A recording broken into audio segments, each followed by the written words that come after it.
A ascensão de um império nas sombras. Num Manhattan que brilhava sob as luzes dos arranha-céus, existia um homem cuja riqueza parecia não ter limites. Jeffrey Epstein era mais do que um empresário. Era um financista de renome, alguém cujo nome abria portas que permaneciam fechadas para mortais comuns. Com seu cabelo grisalho, ternos impecáveis e um sorriso que inspirava confiança, ele representava o auge do sucesso americano. Mas por trás dessa fachada de respeitabilidade, pulsava uma obsessão perturbadora por poder, controle absoluto e, acima de tudo, pela certeza de sua intocabilidade. Seu império foi construído nas sombras do mundo financeiro. Durante décadas, Epstein acumulou bilhões através de transações complexas, investimentos estratégicos e relacionamentos cuidadosamente cultivados com os mais poderosos da elite global. Sua residência em Manhattan tornara-se uma fortaleza de luxo incomparável, com arte valiosa nas paredes, móveis que custavam pequenas fortunas e uma vista que dominava toda a cidade. Mas não era apenas sua riqueza que o tornava famoso. Eram suas conexões. Presidentes, príncipes, celebridades de Hollywood, magnatas da tecnologia, todos circulavam pelos seus eventos exclusivos, ignorando ou talvez deliberadamente ignorando os sussurros perturbadores que ecoavam nos corredores do poder. A ilusão de invencibilidade que Epstein cultivava era quase perfeita. Ele acreditava sinceramente que a riqueza podia comprar qualquer coisa, silenciar qualquer voz, resolver qualquer problema. E durante muito tempo, essa crença mostrou-se assustadoramente correta. Mas essa história não começou com mansões e bilhões. Começou nos anos 1980 e 1990, com o comportamento predatório de um homem que havia descoberto um segredo aterrador. Garotas jovens e vulneráveis raramente tinham voz suficiente para denunciá-lo. Meninas de famílias pobres, algumas sem moradia, outras com pais ausentes, tornaram-se presas fáceis para sua engrenagem de exploração. Epstein desenvolveu um sistema quase industrial de recrutamento. Oferecia dinheiro, promessas de oportunidades, roupas novas, refeições quentes. A isca era simples, as consequências devastadoras. Aquelas que caíram em sua armadilha descobriam rapidamente que haviam entrado em um mundo sem saída. Sua residência privada tornou-se um lugar de horror sistemático, onde o abuso ocorria repetidamente, muitas vezes com a cumplicidade de assistentes, seguranças e intermediários que ajudavam a manter a máquina funcionando. Ghislaine Maxwell, uma mulher sofisticada de origem britânica, tornou-se sua principal cúmplice, ajudando a recrutar mais vítimas, conquistando sua confiança enquanto as encaminhava direto para o perigo. A riqueza de Epstein funcionava como um escudo praticamente impenetrável. Quando denúncias surgiam, seus advogados apareciam. Quando evidências ameaçavam emergir, acordos em sigilo eram negociados nos bastidores. A impunidade não era apenas um resultado. Era uma garantia que ele havia aprendido a comprar. Embora rumores circulassem entre os círculos de elite, ninguém agia. O medo paralisava alguns. A cumplicidade silenciosa afetava outros. Muitos simplesmente se recusavam a acreditar que alguém tão rico, tão conectado, tão respeitado, pudesse ser capaz de tamanho horror. As garotas tentavam contar suas histórias, mas suas vozes eram pequenas demais. Suas vidas insignificantes demais para ameaçar um império construído em corrupção. Então chegou aquele momento crítico quando tudo começaria a mudar. Alguém estava observando. Investigadores estavam se movendo nas sombras, coletando evidências, ouvindo testemunhas. A verdade, ainda que suprimida por décadas, estava prestes a explodir à superfície. Antes que continuemos, inscreva-se no canal e diga-nos nos comentários de onde você está assistindo. Em 2005, o silêncio que envolvia Jeffrey Epstein começou a se quebrar. A polícia de Palm Beach iniciou uma investigação que seria o primeiro sinal real de que a máquina de corrupção poderia, afinal, enfrentar resistência. Um promotor ambicioso, determinado a quebrar o padrão de impunidade que havia protegido Epstein por tanto tempo, começou a ouvir as vítimas que finalmente encontraram coragem para falar. Cada depoimento era um peso adicional contra o homem que havia acreditado ser intocável. Os investigadores enfrentaram obstáculos que pareciam intransponíveis. Epstein mobilizou seus melhores advogados, aqueles cujos nomes inspiravam medo nos corredores de justiça. Mas desta vez havia algo diferente. As vítimas, ainda que assustadas, começaram a aparecer. Seus testemunhos revelavam um padrão sistemático de abuso que se estendia por mais de 2 décadas. Fotografias foram apresentadas. Registros de transações financeiras mostraram como Epstein pagava suas vítimas para silenciarem-se. Os nomes dos cúmplices começaram a emergir, especialmente o de Ghislaine Maxwell, a mulher elegante que havia conquistado a confiança de garotas vulneráveis antes de entregá-las aos horrores da exploração.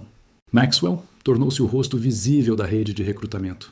Ela frequentava escolas e centros comunitários, aproximava-se de meninas com histórias de pobreza e negligência, oferecendo-lhes amizade e oportunidades. Sua sofisticação era a isca perfeita. Ninguém desconfiava que alguém tão refinada pudesse estar alimentando um predador. Seus depoimentos durante a investigação revelaram a magnitude de sua cumplicidade. O frio cálculo com que ela havia arrastado incontáveis garotas para a escuridão. Mas então, em 2008, aconteceu algo que abalaria a confiança nas instituições. Um acordo foi negociado nos bastidores. Epstein receberia uma sentença mínima, com a possibilidade de cumprir pena em uma prisão de segurança reduzida, onde receberia privilégios especiais. Os nomes de políticos e personalidades poderosas que haviam sido mencionados pelas vítimas foram mantidos em sigilo, através de acordos selados. A justiça, que havia parecido finalmente possível, mostrou seu verdadeiro rosto. A justiça para os ricos era diferente, mais clemens, quase irrisória quando comparada aos crimes cometidos. A raiva que tomou conta das vítimas foi quase tão dolorosa quanto o abuso original. Muitas delas haviam revivido seus piores pesadelos, narrado seus traumas mais íntimos perante um tribunal, acreditando que finalmente obteriam alguma forma de retribuição. Em vez disso, viram o homem que as havia torturado sair do sistema judicial praticamente ileso. Após sua libertação, Epstein começou a reconstruir seu império. Viajava pelo mundo, circulava entre amigos poderosos, parecia viver acima de qualquer consequência. Sua riqueza havia provado ser maior que qualquer lei. Mas enquanto ele celebrava sua vitória contra o sistema, algo invisível estava acontecendo.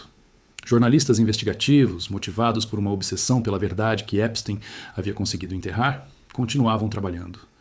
Documentários começaram a ser produzidos, trazendo novamente os depoimentos das vítimas à luz. As redes sociais amplificavam vozes que antes eram inaudíveis. A pressão pública crescia como uma onda imparável. O caso, que havia sido selado e esquecido nos arquivos da justiça, ressurgia com força renovada. As vítimas que acreditavam estar condenadas ao silêncio perpétuo, de repente descobriam que outras pessoas que nunca haviam conhecido pessoalmente, estavam ouvindo suas histórias e acreditando nelas. A indignação global crescia dia a dia.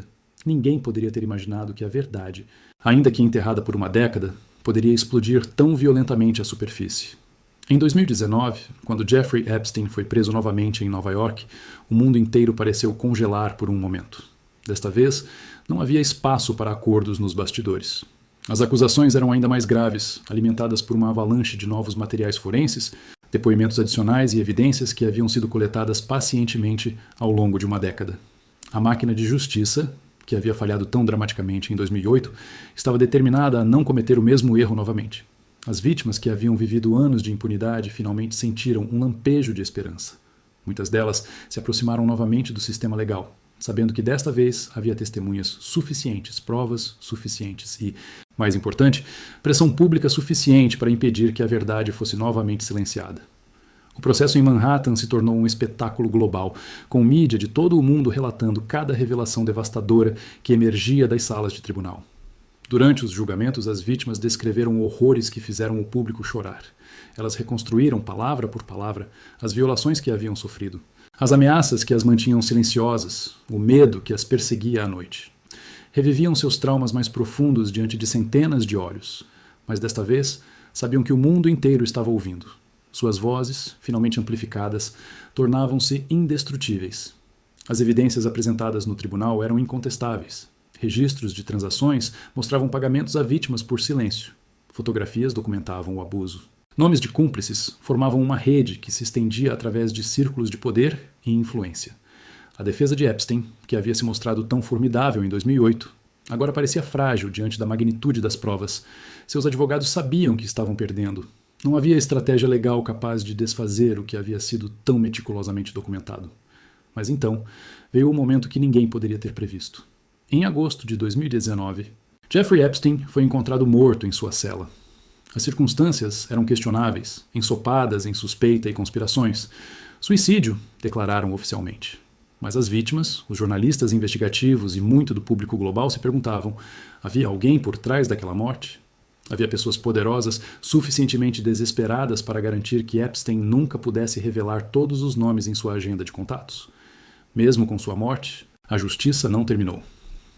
Ghislaine Maxwell, a mulher que havia capturado a confiança de garotas vulneráveis apenas para entregá-las ao horror, foi finalmente presa.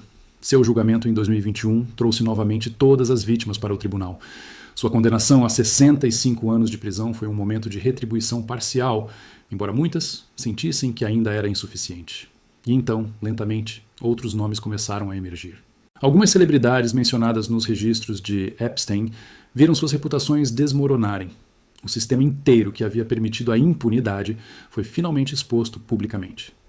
Reformas legais começaram a ser debatidas. As leis de proteção a menores foram reforçadas. A sociedade, que havia olhado para o outro lado por tanto tempo, era forçada a confrontar sua própria negligência coletiva. As vítimas, através de processos civis subsequentes, conseguiram compensações financeiras. Mais importante que o dinheiro era o reconhecimento oficial de seus sofrimentos, a validação de que o sistema finalmente acreditava nelas. Muitas delas encontraram sua voz através desse processo longo e doloroso, transformando seu trauma em ativismo, ajudando outras meninas vulneráveis.